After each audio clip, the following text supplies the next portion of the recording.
2025 সালেও ব্যস্ত শিডিউলে ঠাসা টাইগারদের আন্তর্জাতিক ক্রিকেট। আগামী বছর মাত্র 4টি টেস্ট রয়েছে টাইগারদের, তবে 25টির বেশি ওয়ানডে রয়েছে আর টি-20 রয়েছে 20টির মতো। আগামী বছরের মাঝামাঝি ভারত দলও পা রাখবে বাংলার মাটিতে।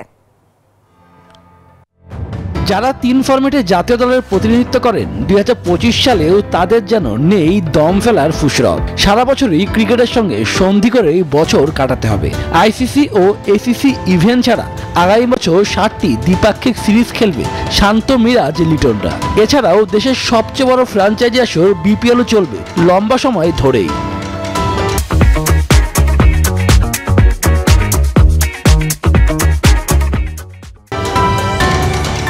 আগামী 30 ডিসেম্বর থেকে 7 দল নিয়ে দেশের 3 ভেন্যুতে মাঠে গড়াবে বিপিএল এর আসর।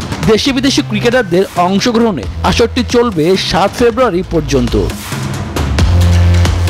বিপিএল শেষে চ্যাম্পিয়ন্স ট্রফির প্রস্তুতি নিয়ে শুরু করবে বাংলাদেশ, যা টাইগারদের বছরের প্রথম আন্তর্জাতিক টুর্নামেন্ট। ওয়ানডে ফরম্যাটে নিজেদের গুছিয়ে নিতে 10 দিনের মতো সময় পাবে তারা। গ্রুপ পর্বে 3 ম্যাচ খেলবে বাংলাদেশ। 20 ফেব্রুয়ারি নিজেদের প্রথম ম্যাচে দুবাই ভারতের প্রতিপক্ষ বাংলা ছেলেরা। এরপর সে মাসের 24 তারিখে পাকিস্তানের রাওয়ালপিন্ডিতে টাইগাররা লড়বে নিউজিল্যান্ডের বিপক্ষে।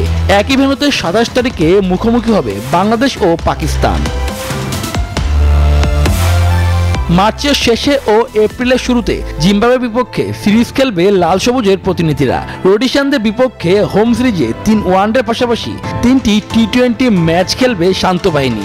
মে মাসে পাকিস্তান সফরে 3টি করে ওয়ানডে ও সমান টি-20 খেলবে শান্ত মিরাজ লিটনরা। জুন জুলাইয়ে শ্রীলঙ্কার বিপক্ষে পূর্ণাঙ্গ সিরিজ। এই সময়ে সমান 3টি করে ওয়ানডে ও টি-20 খেলবে বাংলাদেশ। পাশাপাশি 2 ম্যাচের একটি টেস্ট সিরিজও রয়েছে, সেটি আগামী বছরে টাইগারদের সাদা পোশাকে প্রথম টেস্ট সিরিজ। আগস্টে ঘরের মাঠে ভারতকে আতিথ্যতা দেবে টাইগাররা। ভারতের সঙ্গে সমান 3টি করে ওয়ানডে ও টি-20 খেলবে বাংলার ছেলেরা।